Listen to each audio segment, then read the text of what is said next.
어, 합당하지 못한 일을 하는 사람들, 그들 이 집단성을 가지고 죄를 도모하고 자기들만 죄를 지을 뿐만 아니라 다른 사람들, 자기와 같은 일을 행하는 사람들을 옳다고 그렇게 하는 사람들, 무리들, 악한 사람들, 구원받지 못한 사람들 이야기하다가 갑자기 2장으로 넘어가면서 한 사람으로 딱 압축되어서 바로 너 누구를 막론하고 네가 이렇게 인칭이 변화됩니다. 그러니까 성경도 이렇게 말씀을 이렇게 보다 보면 이게 하나님께서 하시는 말씀인지 아니면 그걸 기록한 기록자가 한 말인지 사람들의 말인지 구별하면서 읽어야 돼. 그냥 성경이니까 쭉 그렇게 읽으시면 안 되는 거죠.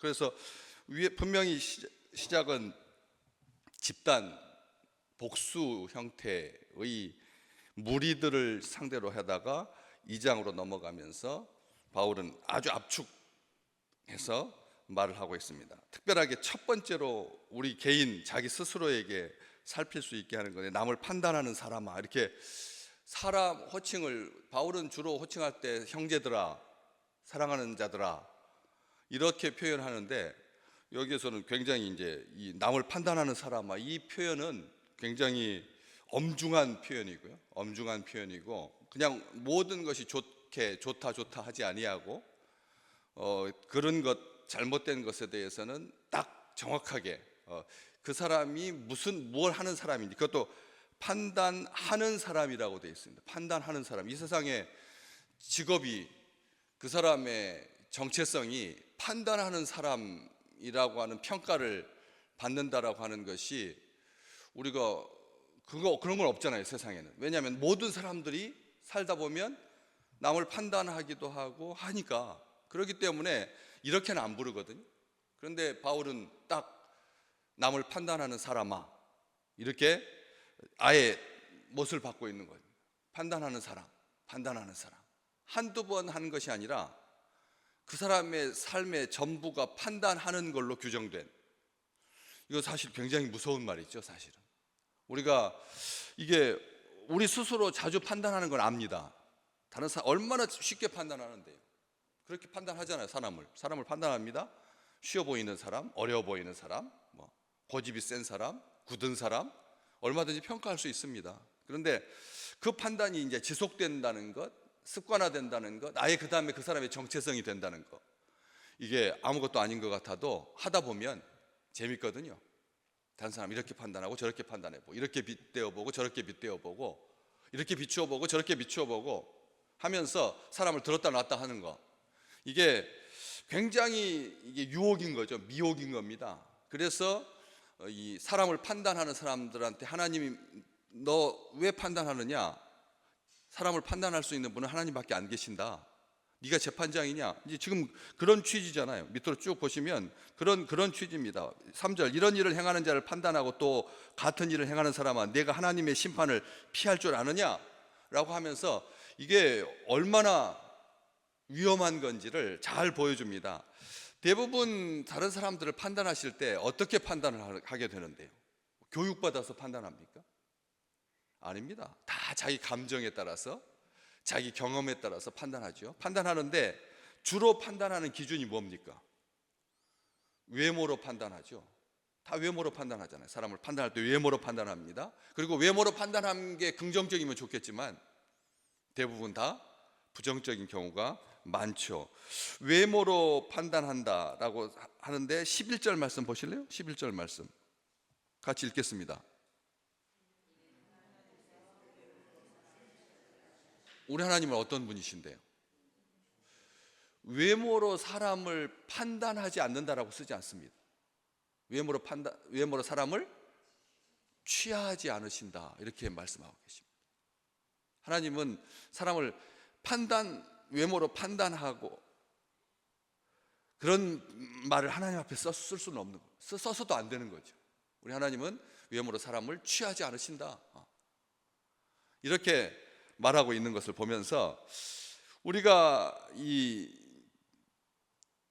사람들을 판단할 때 부정적인 판단을 하는 경우가 그렇다. 그래서 그걸 얼마나 사람들이 많이 연구를 해봤겠어요. 그랬더니 이것을 한번 따라서 해볼래요? 부정적 인지 왜곡. 부정적 인지 왜곡이라고 하는 이게 병명입니다. 병입니다. 뭐냐면 이렇게 증상을 보이는 사람이 우울증 환자거든요. 부정적 인지 왜곡증, 우울증입니다. 우울증. 그런데 그런 환자만 있는 게 아니라 이게 우리 삶 속에 다 그 증세에 대해서 설명을 해놨습니다. 무슨 일이든지 부정적으로 해석하고 부정적으로 받아들이는 것이 습관이 돼요. 이래서 더욱더 큰 우울감을 불러오게 되는 악순환이 반복된다. 이 부정적 인지 왜곡, 말이 굉장히 어렵잖아요. 그래서 딱 몇 가지 증상들을 이렇게 설명을 해놨어요. 첫 번째가 부정적 인지 왜곡 증상을 보이는 우울증 기질은 이분법적인 사고를 한다는 거예요. 첫 번째가 이분법적 사고, 극단적인 사고인데 뭐냐면 무조건 성공이냐 실패냐, 모든 판단을. 혹시 우리 중에 그렇지 않으시냐 이거지. 모든 걸 판단할 때 진리냐 비진리냐면 얼마나 좋겠습니까? 근데 그런 판단도 사실 우리가 할 수 없는 판단이잖아요. 그런데 성공이냐 실패냐, 이런 성향을 가진 사람은 실패에 대해서 굉장히 어려워합니다. 사람이 실수와 실패에 대해서 굉장히 마음이 막 불안해지는, 그것을 심지어는 뭐라고 말하냐면 실수를 완전 타락이라고 생각합니다. 실수를 완전 타락이라고, 용납이 안 된다. 둘째 아들은 실패했습니까? 성공했습니까? 둘째 아들은 어떤 존재입니까? 그럼 그 시점만 가지고 그 아들을 대한다면 그 아들은 절대 행복할 수가 없고 돌아올 수도 없는 거죠. 그건 아버지의 사랑이 아닌 거죠. 그렇잖아요? 몇 번까지 용서하실 수 있는데 7번씩 70번이라고 하는 그 수치를 떠나서 부모와 자식 간에는 몇 번까지 용서가 가능하신가요? 부모와 자식 간에는 어떠세요? 40살이니까 40번? 우리가 한번 생각해 보게 한다는 거죠. 이게 부정적인 인지 왜곡증을 보이는 사람들의 첫 번째가 이분법적인 사고를 가진다. 저는 말씀 보면서 자꾸 저 자신을 이제 보게 되는 거죠. 저도 한참 그랬거든요. 그렇잖아요. 딱 아시잖아요. 내 편인지 남의 아닌지. 그래서 사람 판단하게 되는 거죠. 극단적인 이분법적으로 실패에 대해서 굉장히 혐오하는 그런 있습니다. 충분히 될 수 있습니다. 두 번째는 정신적 여과 장치가 너무 강력한 거죠. 필터가 너무 세면 어떻게 되죠? 필터가 너무 세가지고 99.9%를 잡아준다. 미네랄 워터, 물의 불순물을 99.9% 걸러내주면 어떻게 될까요? 맹물이 되는 겁니다. 맹물이 되는 거죠. 적당해야 된다는 거죠. 필터가. 브레이크가 너무 세면 어떻게 될까요? 차가 전복이 됩니다. 브레이크는 보조 수단이지 브레이크가 수단이어서는 안 되잖아요. 자동차에 브레이크가 주 기능이다. 여러분 그런 차 보셨어요? 그러니까 브레이크도 적당해야 된다는 겁니다. 필터도 적당해야 되는데 이 부정적 인지 왜곡 증세를 보이는 사람들의 필터가 어떤 필터냐면 긍정적인 필터면 얼마나 좋겠어요. 근데 이 부정적인 필터가 대부분을 차지하는 거예요. 그러다 보니까 긍정적이고 좋은 것들은 여지를 남겨두지 않는, 여지없이 걸러내는 거예요. 긍정적인 것, 좋은 것, 그런 증세를 보이는 사람들이 멀리 있지 않더라고요. 격려해주고 싶고 칭찬해주고 싶은데 격려하고 칭찬해주면 화내는 사람들이 있어요. 저는 놀랐습니다. 저는 우리 목회를 하면서 격려해 주는 게 목회자잖아요. 목회자인데 우리 교회에서는 아니에요. 교회에서는 그런 경험이 없었는데 바깥에 친한 친구인데 칭찬해 줬더니 갑자기 딱 돌변하는 거예요. 굉장히 화를 내더라고요. 그래서 저는 야, 칭찬은 고래도 춤추게 한다고 했는데 칭찬이 이렇게 나를 공격하는 빌미가 되고 수단이 될 수가 있다는 것을 그 친구를 통해서 처음 깨달았습니다. 부정적인 필터가 너무 강력한 거죠. 굉장히 공부도 잘하고 아주 탁월한 친구인데 그 부분에 대해서 그러다 보니까 이제 나쁜 기억만 남는 겁니다. 부정적인 필터가 작동하니까 나쁜 기억만 남으시는 거예요. 어떠세요? 좋은 기억하고 나쁜 기억하고 비율이 어느 정도 돼야 된다고 생각하세요? 사실 때 좋은 기억과 나쁜 기억의 비율이 5대 5면 됩니까? 저는 아니라고 생각해요. 수련회 갔다 와서 평가회를 하면 싸워요, 사람들이. 수련회 비전트리 가가지고 첫날 마무리하고 기도하고 이제 자야 되잖아. 내일 준비해야 되니까. 그런데 비판하느라고 오늘 뭐가 잘못됐고 너 많이 썼고 뭐 그러다가 화난 채로 잠들게 되는. 저는 원칙을 딱 정했어요. 9가지는 오늘 잘한 거 서로 격려해주고 1가지 정도는 아쉬운 거, 좀 더 했으면 좋은 거, 이게 원칙이다. 비전 트립 첫 번째 갈 때부터 저는 그게 평가다. 이게 평가는 그런 거다. 나쁜 생각이 더 많다. 이것은 비극인 겁니다. 필터가 너무 강력하다는 거예요. 정신적 여과 장치 중에서 긍정적 필터가 더 많아지시기를 주의 이름으로 축복합니다. 긍정적인 평가를, 그렇잖아요. 1-2가지 아쉬운 점이야. 다 알아요. 서로 말 안 해도 안다니까요. 아쉬운 점은 말 안 해도 알아요. 근데 그것을 굳이 들춰내가지고 마치 교육하듯이, 문책하듯이 그래서는 안 된다라고. 세 번째는 성급한 일반화입니다. 성급한 일반화. 1-2번 실수한 것을 보고서 그것이 반복될 거라고 여기는 거예요.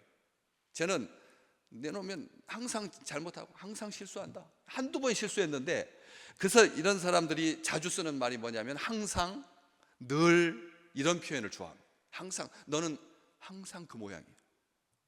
너는 항상 그 모양이야. 그래서 지레 포기하는. 네 번째는 개인화입니다. 개인화. 뭐냐면 어쩔 수 없는 일까지도 다 자기 책임으로 생각하는. 어쩔 수 없는, 아니 비가 오는 것이 어떻게 내 책임일 수 있습니까? 그런데도 내가 계획할 때마다 비가 온다는 거예요. 그 1-2번 그런 걸 가지고 평생 자기는 내가 무슨 일을 계획하든지 하나님은 나를 방해하시는 분으로. 주변에서도 이제 그렇게 늘상 이제 그렇게 말하는 거예요. 우리 목사님이 무슨 날 잡으면 그날은 비 오는 날이야. 그런 말을 쉽게 우리가 하거든요. 쉽게 합니다. 듣습니다. 이게 개인화라고 하는 거죠. 내 책임이라고. 5번째는 낙인 찍기. 이게 이제 바로 오늘 말씀 바울이 하는 거잖아요. 판단, 정죄. 두 말이 1절에도 나오고 3절에도 나오거든요. 그런데 2번만 나오는 게 아닙니다. 절절히 다 나옵니다. 절절히 판단이라고 하는 말이 5절까지 계속 반복되고 있어요. 판단, 정죄, 판단, 정죄. 무슨입니까? 낙인 찍기라고요. 편견, 고정관념, 선입관으로 긍정적인 평가나 새로운 시도를 원천 봉쇄하는 정말 악한 일입니다. 이건 죄입니다. 죄인 겁니다. 정죄하고 판단하고 정죄하는 것. 판단하고 정죄하는 것. 그래서 나온 게 뭔데요? 중세시대 마녀사냥. 요즘 뭘로 나오는데요? 악성 댓글로. 낙인을 찍는 거죠. 악성 댓글로. 하나님이 왜 그럴까요? 하나님이 이 부분에 대해서 뭐라고 말씀하실까요? 그 다음에 몇 가지 있습니다. 강박관념, 해야 돼, 반드시 해야 된다라고 하는 것도 있고, 나는 이렇게 느끼기 때문에 그렇다. 자기가 느끼기 때문에 그렇다는 거예요. 이런 감정을 앞세우는, 쉽게 판단하고 사실 여부나 합리성을 거부하고 임의적 추론을 가지고 과도하게 걱정하고. 가만히 보면 다 우리의 성품 속에, 우리의 기질 속에 녹아 들어있는 대부분 그런 거 아니에요? 약을 먹거나 안 먹거나 판단 여부가 어디서부터인데요? 당뇨병을 치료하는데 약을 먹어야 되는 그 경계선이 어딘데요?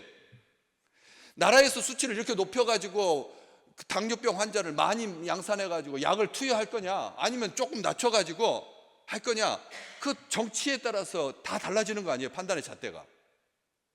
그렇기 때문에 우리 속에 들어있는 이 부정적인 인지 왜곡 증세가 말만 부정적인 인지 왜곡 증세이지, 바울은 분명하게 말하고 있는 거죠.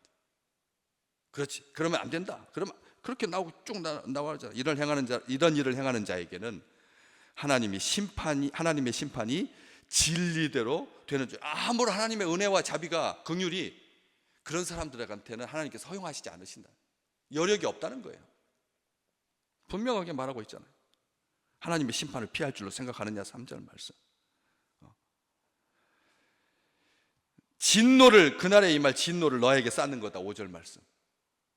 이게 얼마나 무서운 죄인지요. 그래서 종교적으로는 두 가지가 나. 사회적으로는 도덕론, 사회적으로는 도덕론. 그렇잖아요.